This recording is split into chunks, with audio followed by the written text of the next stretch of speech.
మామ గోవా అంటే సముద్రం ఒడ్డున ఆడే ఆటలు మాత్రమే కాదు మామ, సముద్రం మీద కూడా ఆడే ఆటలు ఉన్నాయి. దాన్ని వాటర్ స్పోర్ట్స్ అంటారు. ఇక్కడ మీకు కనిపిస్తుంది కదా గ్రాండ్ ఐలాండ్ ట్రిప్ అని. ఇలాంటి ఆఫీసు గోవా మొత్తంలో 190 ఉంటాయి. ఉంటే నాకేంటి మామ, నాకేం ఉపయోగమా అని అడగ. వీళ్ళే మామ మనకి వాటర్ రైడ్స్ కి తీసుకెళ్లేది. వాటర్ స్పోర్ట్స్ గురించి పూర్తి డీటెయిల్స్ ఈ వీడియోలో చెప్తాను. ఈ వీడియో ఎక్కడ స్కిప్ చేయకుండా చూడండి. Scuba driving, banana ride, parasailing ride, speed boat ride.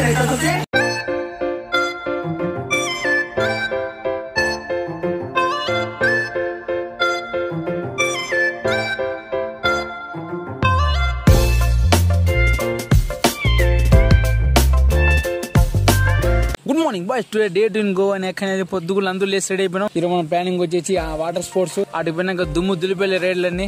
మేము రెంట్ తీసుకున్న కార్ ని రిటర్న్ ఇవ్వడానికి అయితే వెళ్తున్నాం ఇప్పుడు.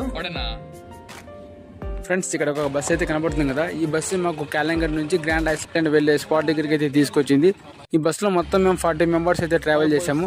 ఈ 40 మెంబర్స్ కూడా డిఫరెంట్ కన్సల్టెన్సీ నుంచి వారే. ఈ కన్సల్టెన్సీ వాళ్ళందరూ ఒక గ్రూప్ గా ఏర్పడి ఇలాంటిది ఒక బస్ అనేది అరేంజ్ చేస్తారు. ఈ బస్ లో ట్రావెల్ చేసిన 40 మెంబర్స్ లక్కీ ఎవరంటే మేమని చెప్పుకోవాలి. ఎందుకంటే మా కన్సల్టెన్సీ వాళ్ళు పర్ హెడ్ కి 1000 రూపీస్ అయితే అడిగారు. వేరే కన్సల్టెన్సీ వాళ్ళని అడిగి తెలుసుకుంటే వాళ్ళకి పర్ హెడ్ కి 1200, 1400 అయితే చార్జ్ చేశారు ఈ వాటర్ స్పోర్ట్స్ కి. ఈ రోడ్ లో నడుచుకుంటే పోయే వాళ్ళందరూ మా వాళ్ళు ఈ బస్ కి ఎక్కిన వాళ్ళే. వీళ్ళు ఫస్ట్ మాకు ఏం చెప్పారంటే, ప్యాకేజ్ లో మీకు బోటింగ్ వరకు తీసుకెళ్తాము, అక్కడ వెళ్ళి డ్రాప్ చేస్తాం. బోట్ దాకా తీసుకెళ్తామని చెప్పేసి సగం వదిలిపెట్టారు. కిలోమీటర్ ముందే డ్రాప్ చేసి ఇక్కడ నుంచి నడిపించుకుంటూ పోతున్నారు. మంచి పద్ధతి కాదే. చెప్పండి, ఈ భాష మంచిది కాదు. దగ్గరగా టూరిస్టులు అందరూ 2 కిలోమీటర్ పైన నడిచారు. ఆ గైడ్ గారిని అయితే అందరూ నానా బూతులు తిట్టట్లేదు. ఎందుకంటే వాడు స్పాట్ దగ్గర తీసుకురాకుండా సగం దావ మధ్యలోనే బస్ ఆపేసి అక్కడ నుంచి అందరూ నడిపించుకుంటూ వస్తున్నాడని అందరూ ఫుల్ కోపం మీద ఉన్నారు. ఈ ఫోన్ కవర్ 50 రూపాయలు చెప్పినాడు, తీసేసుకున్నాను. తర్వాత భయ్ అన్నాడు, ఇది కానీ తడిసిందో నా సెల్ ఇంకా సామ్ అంతే. దాదాపు అందరూ లొకేషన్ కాడికి అయితే వచ్చేసారు. ఇంకా రావాల్సిన వాళ్ళు చాలా మంది ఉన్నారు. వాళ్ళ కోసం అందరం వెయిట్ చేస్తున్నాము. నా వెనుక కనిపిస్తున్నాడు కదా గైడ్, అతను మా హ్యాండ్ మీద అయితే కోడ్ రాస్తున్నాడు. ఆ కోడ్ వైజ్ అందరికి బోట్ అయితే ఎక్కిస్తాడు.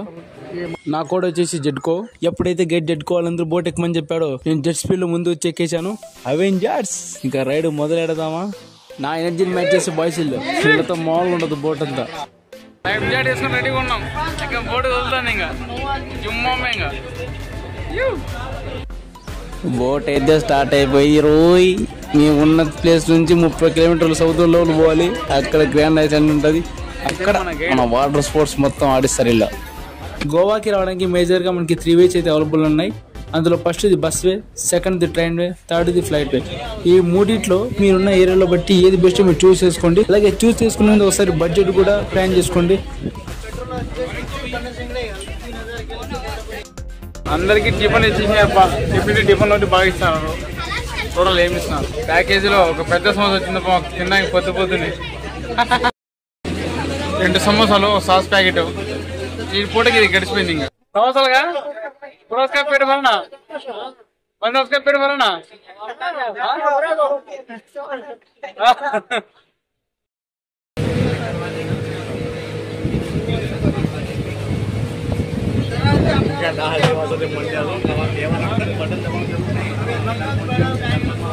లోపల దేవరు ఏం చేస్తున్నారా సముద్రంలో?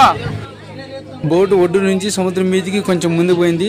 ముందు పోయిన తర్వాత ఈ తెల్ల పక్షుల పేర్లైతే నాకు తెలియదు. ఇవైతే బోటు చుట్టుకున్నాయి. ఇవి చుట్టుకున్న తర్వాత ఈ పక్షులు మన దగ్గరికి వచ్చినప్పుడు మన దగ్గర ఉన్న స్నాక్స్ కానీ వాళ్ళు ఇచ్చిన సమోసా కానీ ఏవైనా మనం చేతిలో పట్టుకొని ఆ పక్షులకు చూపిస్తే అవి వచ్చి తింటాయి. లేదా ఈ చిన్న క్యాష్ పట్టుకుంటే. నేను నిజంగా చెప్తున్నాను, ఇలాంటి దృశ్యాలు చూసినప్పుడు మన మనసుకు చాలా ఆనందం కలుగుతుంది.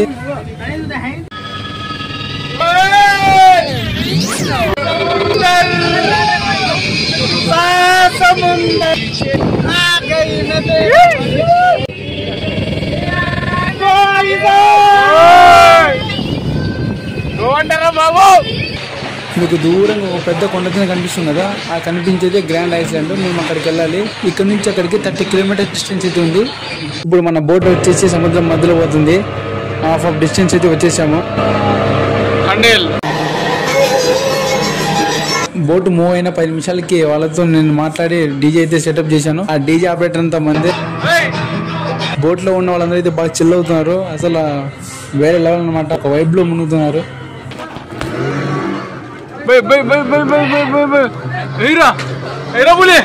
దానికి గ్రాండ్ ఐలాండ్ కాడికి అయితే చేరుకున్నాము. మాకు 1 అవర్ జర్నీ అయితే పడింది ఇక్కడికి రావడానికి. మీకు ఎదురుగా ఒక బోట్ అయితే కనిపిస్తుంది కదా, ఆ బోట్ పైన కొంతమంది నిలబడుకున్నారు చూడండి, బ్లాక్ డ్రెస్ వేసుకుని. వాళ్ళే మాకు స్కూబా డ్రైవింగ్ చూపించేవాళ్ళు. స్కూబా డ్రైవింగ్ అయితే స్టార్ట్ అయిపోయింది. అందరినీ నంబర్ వైగా తీసుకెళ్తున్నారు. నా నంబర్ వచ్చేసి 31. మీరు వాటర్ లోకి వెళ్లే ముందు వాళ్ళు మీకు ఒక క్యాప్ అయితే చూపిస్తారు. క్యాప్ ప్రైస్ వచ్చి 100 రూపీస్. అది వేసుకోవడం వల్ల మీద ఎటువంటి వాటర్ ప్రెషర్ ఉండదని వాళ్ళు చెప్తారు. ఆ క్యాప్ అయితే కొనకండి, అది వేస్ట్ ఆఫ్ మనీ. నా నంబర్ రావడానికి చాలా టైం పట్టేట్టుగా ఉందని చెప్పేసి నేను స్విమ్మింగ్ చేస్తున్నాను. నిజంగా స్కూబా డ్రైవింగ్ అంటే నేను స్విమ్మింగ్ చాలా ఎంజాయ్ చేశాను.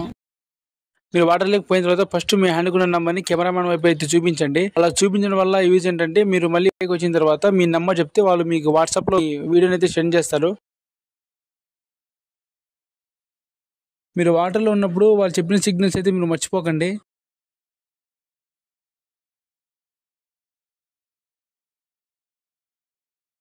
స్కూబా డ్రైవింగ్ అయితే అందరూ హైప్ చేసుకున్నాము. మధ్యాహ్నానికి మాకు తినడానికి వచ్చేసి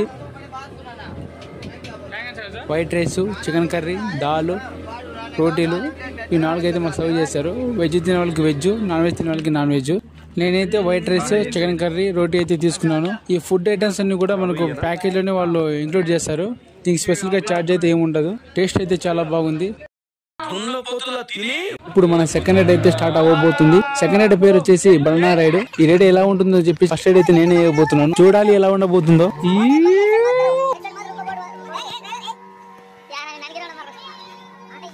కనీసం 100 మీటర్లు కూడా తీసుకెళ్లేదురా బాబు. బోర్డు నుంచి ఎక్కడి నుంచి అలా తిప్పుకొని వచ్చేసాడు. బనానా రైడ్ అంటే నేనేమనుకున్నానంటే ఫాస్ట్ గా సముద్రంలోకి తీసుకెళ్లి ఒక జీరో కట్ లాగా కొట్టి అందరికి నీళ్ళలో పట్టేసుకొని మళ్ళీ ఇలా పైకి లేపుకొని వస్తాను అనుకున్నాను. కానీ ఇక్కడ చూస్తే ఏం లేదు. ఏదో పైన అలా తిప్పుకొని వచ్చాడు. ఏదో పుణ్యానికి తిప్పుతుంటుంది రైడ్లన్నీ. ఇప్పుడు మన థర్డ్ రైడ్ అయితే స్టార్ట్ అయిపోయింది. మన థర్డ్ రైడ్ పేరు వచ్చేసి పారాసైలింగ్. ఈ పారాసైలింగ్ కి 2 మెంబర్స్ అయితే తీసుకెళ్తారు.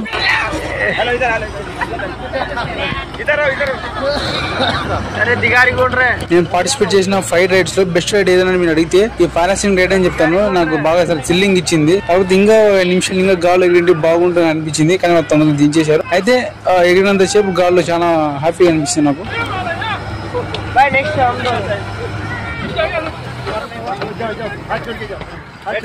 ఫోర్త్ రైడ్ అయితే స్టార్ట్ అయిపోయింది. ఫోర్త్ రైడ్ పేరు వచ్చేసి జెట్ స్కీ. నేను అక్కడ సినిమాలో మహేష్ బాబు హీరోని కాపాడడానికి ఈ జెట్ స్కీ తీసుకెళ్తాడు కదా, నేను కూడా మన మహేష్ బాబు లాగా ఈ జెట్ స్కీ డ్రైవ్ చేద్దాం అనుకున్నాను. కానీ ఆ డ్రైవర్ నువ్వు కామ్ గా కూర్చొని నేను డ్రైవ్ చేస్తానని చెప్పాడు. కొద్దిగా డిసప్పాయింట్ అయినాను. నాకు ఇచ్చింది మాత్రం బోట్ లో ఉన్న అమ్మాయిలందరినీ ఇంప్రెస్ చేసేవాడిని.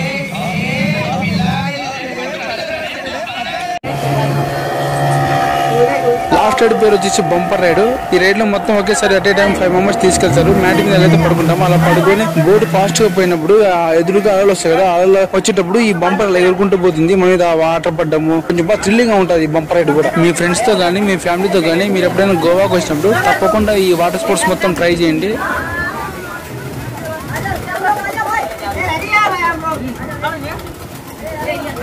వాటర్ రైడ్స్ మొత్తం కంప్లీట్ అయిపోయాయి. ఇప్పుడు టైం వచ్చేసి 4 o'clock అవుతుంది. ప్రజెంట్ నేను ఉన్న బీచ్ పేరు వచ్చేసి బాగ్మాలో బీచ్. బాగ్మాలో బీచ్ నుంచి వాస్కోడి గామాకు చాలా దగ్గరే. అదే మేము వచ్చిన బోట్ లో రిటర్న్ వెళ్ళింటే అది క్యాలంగర్ లో డ్రాప్ చేస్తుంది. క్యాలంగర్ నుంచి మేము మళ్ళీ వాస్కోడి గామాకు రావాలంటే చాలా డబ్బులు ఖర్చు అయిపోతాయి. అందుకని చెప్పేసి మేము బాగ్మాలో డ్రాప్ అయిపోయాం. ఇవైతే మామూలుగా చార్జబుల్. అవి 20 రూపీస్ 10 రూపీస్ తీసుకుంటారు.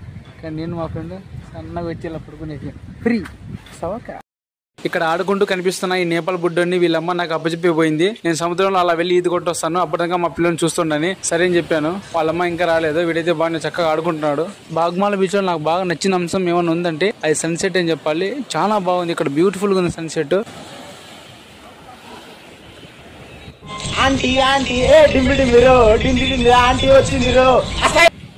అసలు నాకు ఈ ప్రపంచంతో సంబంధం లేదు అని అనుకుని ఎంత చక్కగా ఒకటే కూర్చొని ఆడుకుంటాను చూడండి. మీరు బాగ్మాల బీచ్ నుంచి వాస్కోడి గామా రైల్వే స్టేషన్ కానీ బస్ స్టాండ్కి వెళ్ళాలనుకుంటే మీరు కార్లో అయితే వెళ్ళొద్దండి. కార్లో వెళ్తే మీకు చాలా అమౌంట్ అవుతుంది. అది నా వెనక కనిపిస్తున్న ఈ బస్ లో వెళ్తే మీకు చాలా తక్కువ అమౌంట్. పర్ పర్సన్ కి వచ్చేసి 60 రూపీస్ తీసుకుంటారండి. ఇది చాలా తక్కువ. మధ్యాహ్నం బోట్ లో తిన్న ఫుడ్, ఆ తర్వాత ఎక్కడ కానీ ఫుడ్ తినలేదు. ఆకలి బాగా దంచేస్తుంది. రైల్వే స్టేషన్ నుంచి కొంచెం ముందుకు వస్తే ఈ ఆదర్శ్ హోటల్ కనిపించింది మాకు. ఈ హోటల్లో వెజ్ ఉంది, నాన్ వెజ్ ఉంది. ప్రైజెస్ కంపేర్ చేస్తే హెవీగా అయితే ఏమి అనిపించలేదు మాకు. కావాల్సిన ఫుడ్ ఆర్డర్ మొత్తం పెట్టేశాము. 3 పుల్కాలు, చికెన్ 65, ఒక బిర్యానీ, ఒక వెజ్ బిర్యానీ, ఒక ఫిష్ బిర్యానీ మొత్తం చెప్పుకున్నాము. నేను ఎవరికైనా ఇష్టంగా ఫుడ్ పెడతాను. నేను ఎంత పెడితే అంత తినాలి, ఎలా పడితే అలా తినాలి. లేకపోతే ఏంటంటే మందు బాబులకి ఇక్కడ మందు చాలా చీప్. ఒకటి తాగాలనుకున్నాం, వచ్చి తాగలేదు. బాగా తాగేవాళ్ళు, బీచ్ లో బాగా ఎంజాయ్ చేసేవాళ్ళు, అలాంటి వాళ్ళు మాత్రం రండి. నేను తాగను, డాన్స్ చేయను, ఎంజాయ్ చేయలేను, ఏదో అందరిలాగా నేను కూడా గోవా పోవాలనుకుంటే వేస్ట్. నీకు money waste, time waste, energy waste. ఇప్పుడు టైం వచ్చేసి 10:06 అవుతుంది. మేము గోవా వచ్చినప్పుడే మా ఫ్రెండ్ 2 స్లీపర్ టికెట్లు అయితే బుక్ చేశాడు. ఫైనల్ గా ట్రైన్ లకి ఎక్కేసాము. ప్రతిరోజు 10:50 కలిసి 10:50కి Yashwant Vasco da Gama to Yeshwantpur 1 number platform మీద ఉంటుంది. మేము ట్రైన్ ఎక్కినప్పటి నుంచి ఇది 3వ పోలీసులు మా బ్యాగ్స్ చెక్ చేయడము. బాటిల్స్ తీసుకెళ్లే వాళ్ళు కొంచెం జాగ్రత్తగా ఉండండి. ఎవరైనా గోవా నుంచి ట్రైన్ వెళ్తుంటే మీరు డ్రింక్స్ తీసుకెళ్ళదండి, ఎందుకంటే వాళ్ళు పోలీసులు మళ్ళీ పట్టేసుకుంటారు. మీకు చాలా ప్రాబ్లం అవుతుంది. ఈ గోవాలో ఉన్న 4 రోజులు మేమైతే మనం ఇంతకుముందు ఏ పని చేసాము, ఎక్కడ ఉన్నాం, ఎంత కష్టపడినా అవన్నీ వదిలేసి ఈ 4 రోజులు బాగా గోవాలో చిల్లైనా అలా చిల్లవండి. ఇప్పుడు ఎలా ఉందంటే ట్రైన్ ఎక్కిన తర్వాత రేపటి నుంచి మళ్ళీ అదే పని పోవాలి, అదే లైఫ్, అదే సర్కిల్, అదే మెంటాలిటీ అని కొంచెం అన్ఈజీగా ఉంది నాకు. అంటే మళ్ళీ రేపటి నుంచి అదేనా అని. ఈ 4 రోజులు అయితే మొత్తం మర్చిపోయాం. మనం ఏం చేస్తున్నాం, ఎంత తప్పు ఉంది, ఎంత కష్టపడుతున్నాం, ఏం చేస్తున్నాం అన్నీ మర్చిపోయి బాగా ఈ 4 రోజులు ఎంజాయ్ చేసింది. మీరు కూడా గోవా వచ్చిన తర్వాత బాగా ఎంజాయ్ చేయండి. Okay, bye Goa. నిన్న నైట్ 11 గంటలకు ట్రైన్ ఎక్కాం వాస్కోడి గామాలో. ఈరోజు మధ్యాహ్నం 12:30కి యశ్వంతపూర్లో దిగాం. ఇది ఒక హ్యాపీ జర్నీ, హ్యాపీ మూమెంట్ కూడా. Thank you.